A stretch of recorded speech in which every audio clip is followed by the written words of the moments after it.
Em nome do Pai, do Filho e do Espírito Santo. Amém. Estamos aqui para o segundo vídeo de Tira Dúvidas após a primeira aula da Escola Catequética. Interessante, né? Estamos aqui na semana da nossa segunda aula da disciplina de Introdução ao Catolicismo. Espero que você esteja animado, porque eu estou, hein? Vamos aprender tanta coisa legal nesse domingo. Mas antes, temos coisas a mais para aprender. Isso porque vocês me deixaram perguntas para que juntos pudéssemos discutir antes mesmo de chegar na próxima aula. Então, vamos lá, hein? Uma das perguntas que foram lançadas foi a seguinte: como entender que Deus nos julga, no caso, né? Se Deus é bondade e misericórdia. Isso aqui eu vou explicar fazendo uma analogia. Antes de fazer, eu vou comentar uma coisa. Sempre que nós fazemos uma comparação, nós perdemos uma verdade, porque Deus ele está além da nossa compreensão, ok? Mas vamos tentar entender um pouco, fazendo analogia usando a realidade humana. Um pai que não se preocupa com seu filho, ou uma mãe também, o que ele faz com o filho dele? Ele não se importa com o futuro dele, ele não se importa, por exemplo, com o que ele faz ou deixa de fazer na vida, ele não se importa com o que o filho é chamado a ser, ele deixa o filho ao léu. Deus, na verdade, por nos amar, implica ao amor se preocupar com a pessoa amada. Deus sabe que nós fomos feitos para o céu. Deus sabe que nós somos feitos para amá-lo e amar o nosso irmão. Partindo desse pressuposto, ligado à misericórdia, ligado à bondade, está, obviamente, a justiça. Então, essa seria a explicação que muita gente também vai dar e que segue esse padrão mesmo. Outra pergunta que foi falada foi a seguinte: se relacionar com uma pessoa, mesmo sem ter planejado, e falar que é coisa de Deus, é certo?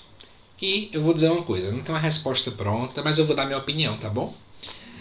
Prestemos atenção, acho que a gente está chegando num tempo onde o nome de Deus ele é utilizado para todo tipo de coisa. Às vezes para coisas boas, para coisas retas, às vezes para coisas não tão boas. E às vezes o que é que eu estou vendo hoje em dia? Muitas pessoas com 1 mês de namoro, com 15 dias de namoro, foi Deus que me deu você, foi Deus, né? Daqui a pouco vai cantar aquela música de Edson e Hudson. Foi Deus quem me mandou de presente você. Mas enfim.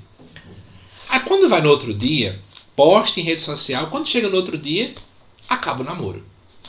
Você acabou de abandonar o presente que Deus te deu? Absurdo, hein? Então vamos entender.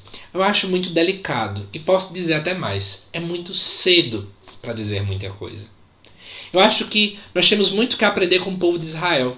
O povo de Israel meditava anos e anos e anos e anos e anos o que Deus fez com eles. Passava isso de pai para filho e muitos anos depois começou a escrever isso na Bíblia.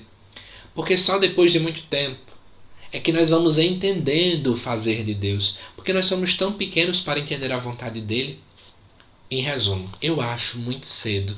Acho às vezes muito imprudente tudo dizer que é Deus. Agora, matrimônio é graça de Deus. Isso a gente não pode negar. Não é?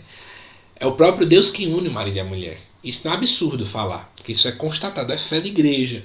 Mas outras realidades, vamos ter muito cuidado em usar o nome de Deus em tudo que é coisa. Tudo bem? Outra pergunta que foi feita foi a seguinte: é pecado não rezar antes de dormir? Olha, às vezes a gente está querendo uma receita de pode e não pode, né?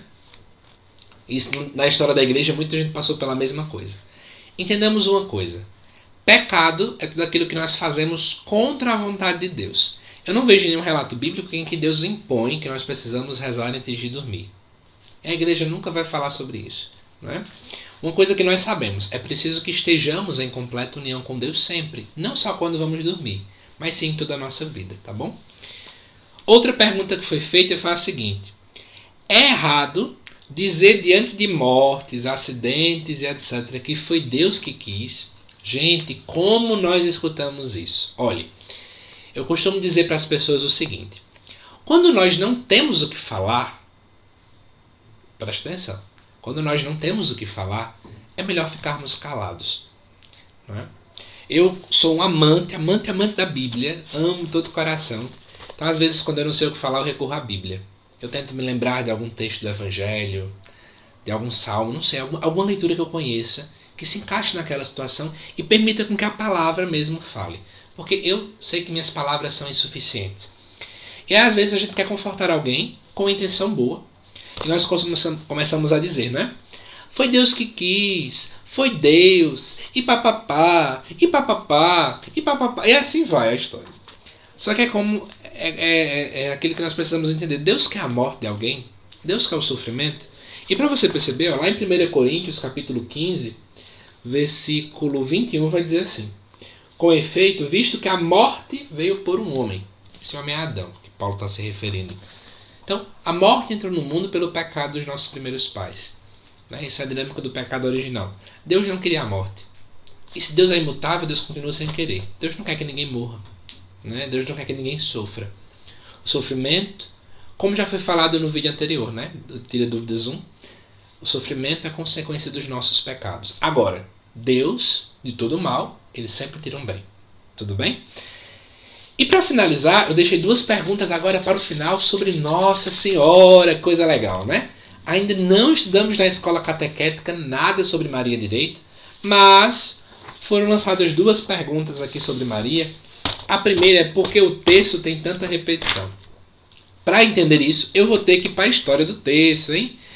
Mas eu já imagino por que foi perguntado isso e eu vou trazer um acréscimo ao final, então fica atento aí. Para entender porque o texto tem tanta repetição, temos que voltar na história para entender como é que ele foi composto, para só assim compreendermos o porquê ele tem tantas repetições. Tudo começou com o seguinte: lá na Irlanda, no século IX, os monges costumavam rezar os 150 salmos, o saltério. Só que os leigos não sabiam ler. Então eles faziam o quê? Já que os monges rezam 150 salmos, nós vamos rezar 150 Pai Nossos. Até aí tudo bem, não é? Eles costumavam o quê? Usavam uma bolsa de couro com 150 pedrinhas para ajudar a contar quantas vezes eles recitavam o Pai Nosso. Depois de um tempo, começou-se a utilizar um cordão com 50 pedacinhos de madeira. Então aí tem um protótipo do que seria o texto. Só que acontece. São Domingos de Gusmão, que era um sacerdote espanhol, ele que fundou a Ordem dos Dominicanos, por volta de 1202, segundo a orientação do Papa Inocêncio III, ele foi à França para lutar contra a heresia dos albigenses. Essa heresia, além de outras coisas, ensinava que haviam dois deuses, um bom e um mau. Ele foi combater, mas ele não teve bons frutos. Então, em 1208, 6 anos mais tarde, ele foi a um bosque. Lá ele chorou, ele rezou e pediu a Nossa Senhora que lhe mostrasse uma arma espiritual para vencer aquela batalha. Segundo se conta, depois de 3 dias em oração, Nossa Senhora apareceu, acompanhada de 3 anjos, e disse assim: querido Domingos, você sabe qual é a arma que a Trindade quer usar para mudar o mundo? A resposta de São Domingos foi que ela sabia melhor que ele. Então Maria lhe disse: quero que saiba que neste tipo de guerra a arma sempre foi o saltério angélico, ou seja, as palavras do arcanjo Gabriel a Maria na Anunciação: Ave cheia de graça, o Senhor é contigo, que é a pedra fundamental do Novo Testamento. Portanto, se você quer converter estas almas endurecidas e ganhá-las para Deus, difunda o meu saltério. Conta-se que Nossa Senhora então mostrou o texto para São Domingos com as 50 contas, que passou a ser conhecido como Saltério da Bem-aventurada Virgem Maria. A partir daí, São Domingos começou a espalhar essa devoção. Mas depois a devoção enfraqueceu. E aí Nossa Senhora apareceu ao beato Alano de Rupi, também da Ordem de São Domingos, e lhe pediu para avivar. E ele organizou, né, colocando 50 Ave-Marias, agrupando elas e colocando um Pai Nosso no início de cada dezena. Por volta de 1700, São Luís de Montfort consagrou a forma de se ler um pensamento mais longo, narrando a cena bíblica e sugerindo atitudes práticas a cada dezena de Ave-Marias. E aí nós começamos a chamar isso de mistério, então foi de onde tudo começou. Então veja, se repete partindo de todo esse pressuposto que eu comentei. Porém, vamos lá um pouquinho da apologética, hein, que é a defesa da fé. Como justificar esse versículo diante de tudo isso? Mateus capítulo 6. Corre e pega a Bíblia para você poder acompanhar comigo, hein? Mateus capítulo 6, versículo 7. Nas nossas orações, não useis de vãs repetições como os gentios. Porque imaginam que é pelo palavreado excessivo que serão ouvidos. E agora? O texto são vãs repetições? Momento de silêncio. Primeiro, são vãs? Segundo, o problema está na repetição? Porque logo depois Jesus ensina o Pai Nosso, então eu acho que a gente está todo mundo errado, né? Calma aí. Em primeiro lugar, eu preciso te explicar um detalhe. Um grande problema que acontecia naquele tempo era que, especialmente, por exemplo, entre os fariseus, eles achavam que em orações em voz alta, em orações bonitas, em orações repetidas, usando especialmente Deuteronômio capítulo 6, só porque eles repetiam aquela oração que é o Shema Israel sempre, eles estavam literalmente salvos. Não apenas por conta disso, né? Mas em cumprir várias outras regras. Essa era uma dessas. Então, na verdade, Jesus aqui tece uma crítica dessa repetição vazia. Uma repetição por repetir. E pior, uma repetição que acha que só porque repetiu, literalmente você vai ser salvo. Então, a salvação não é graça que vem de Deus, mas que provém de minhas atitudes. É eu que me salvo. Eu sou Deus de mim mesmo. Olha que interessante. Que bobagem, não? Então, na verdade, o grande problema do que estava se criticando é isso.